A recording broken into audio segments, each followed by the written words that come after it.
দেখেন কিছু আছে ওর brake light, signal light, reflector, anything, licence plate, nothing, কিচ্ছু নেই ওখানে। Welcome to Shahriar and day stories.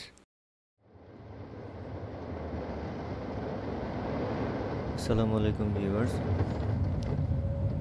এই মুহূর্তে আপনারা দেখতে পাচ্ছেন যে প্রচণ্ড বৃষ্টি, ঠিক আছে। মানে রাস্তার এক সাইড কিন্তু এত বৃষ্টি হয়েছে যে আপনার মনে করেন না ভিডিওতে আপনারা বুঝতে পারবেন কি না, যে পাশে কিন্তু রাস্তায় বেশ পানি জমে গেছে। মানে সবগুলো গাড়ি রাস্তার একদম ডান লেন ঘেঁষে কিন্তু চলার চেষ্টা করতেছে অ্যাজ ইউজুয়াল। কেউ পানির ভিতরে নামতে পারবে না। আর এই যে অটো রিক্সাগুলো তো পুরাই ব্যাটারি কানেকশানের ভিতরে পানি ঢুকে গেলে আর চলবে না। ওরে আল্লাহ, কী পরিমাণ বিদ্যুৎ চমকাইতেছে। এই হলো অবস্থা, পুরো ডান পাশ ঘেঁষে কিন্তু সবাই চলার চেষ্টা করতেছে। পানি কী হলো এটা? ও পানি ঢুকে মনে হয় সামনের এই সিএনজিটা গেছে নষ্ট হয়ে।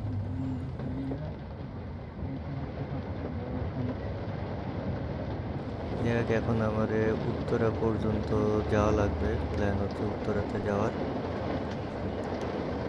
ভাবছিলাম যে দিয়ে যাবো, কালশির মোড় দিয়ে যাব, কিন্তু ওই রোডে দেখলাম যে ভালোই ট্রাফিক জ্যাম লেগে গেছে। এখন তাহলে আমাকে দিয়াবাড়ি হয়ে ঢুকতে হবে, এরকম একটা প্ল্যান করতেছি আপাতত। আমার 9টার সময় যাওয়ার কথা, আর এখন বেরোলামই আমি 9টার সময়। এই সাইডের দিকে বৃষ্টি একটু হালকা লাগতেছে, একেবারে কমে নাই, কিন্তু বৃষ্টি হালকা লাগতেছে। তো আপনাদের সাথে কথা বলতে বলতে প্রায় চলে আসছি 12 নম্বরের কাছাকাছি। 12 নম্বর তো চলে আসলাম, কিন্তু এই এক সিগন্যালে কি পার হইতে পারবো? যদি এই সিগন্যালটা মিস করি তাহলে ধরেন আরও এখানে 15 মিনিট আমার মনে হয় ওয়েট করা লাগবে। কিন্তু মনে হইতেছে যে এখানে একটা গিট্টু লেগে গেছে। ট্রাফিক পুলিশ একজন আছে, মানে সে তো আমার মনে হয় যে এখানে এটা কন্ট্রোল করতে হিমশিম খেয়ে গেছে। দেখা যাক এটা দিয়ে পার হইতে পারে কি না। মানে এমন অবস্থা যে সামনে আমার 1 বিঘত জায়গা ফাঁকা নাই।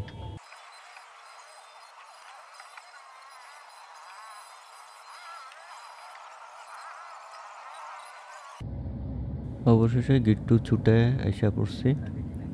এখন দিয়াবাড়ির দিকে যাইতেছি।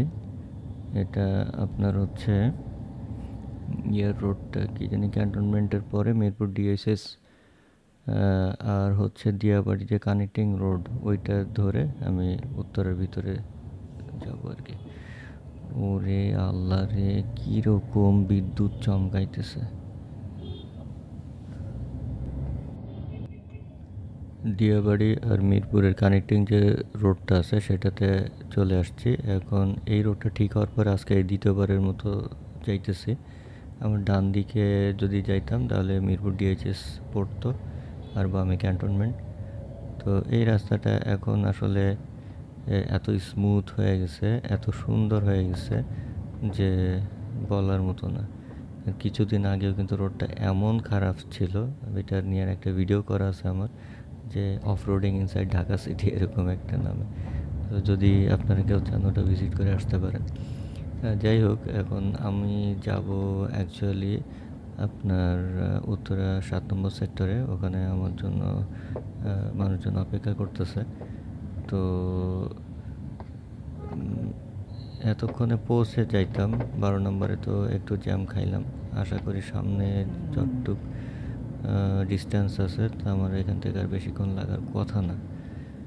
তো দেখা যাক। এখনও আকাশে প্রচুর মেঘ, বিদ্যুৎ চমকাইতেছে। আপনারা ভিডিওতে দেখতে পাবেন কিনা আমি নট শিওর এখনও, তবে প্রচুর আলোর ঝলকানি আসতেছে, ঠিক আছে।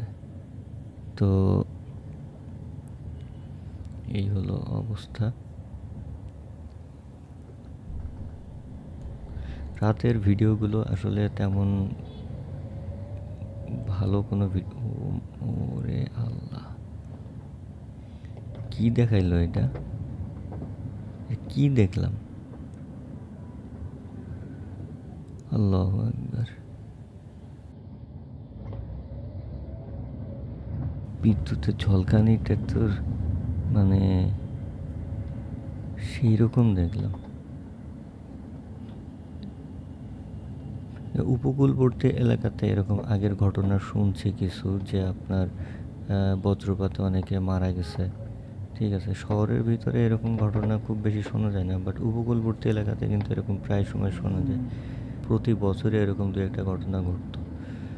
তো দেখেন আসলে আলোর যে তীব্রতা, মানে চোখ ঝলসানো যেটা বলে, সেরকমই দেখলাম আর কি।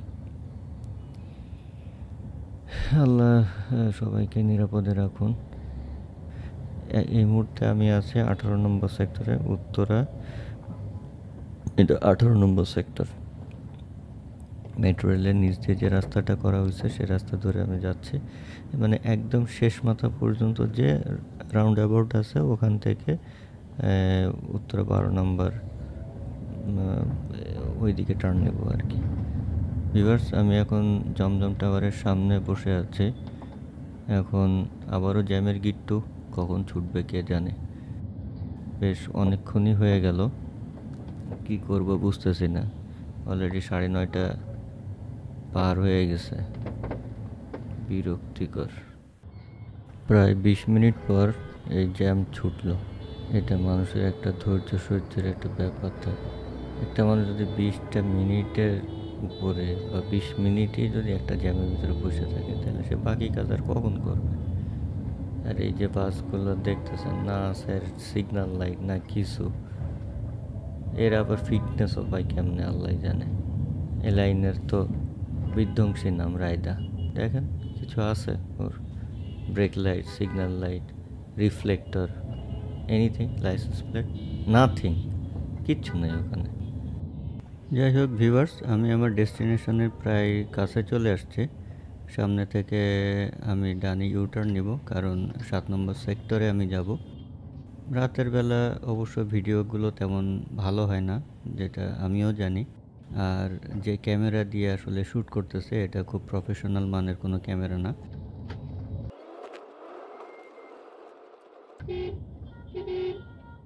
মোড়ের মাথায় মানুষজন কেমনে যে দাঁড়ায় থাকে এইটা আমার বুঝে আসে না।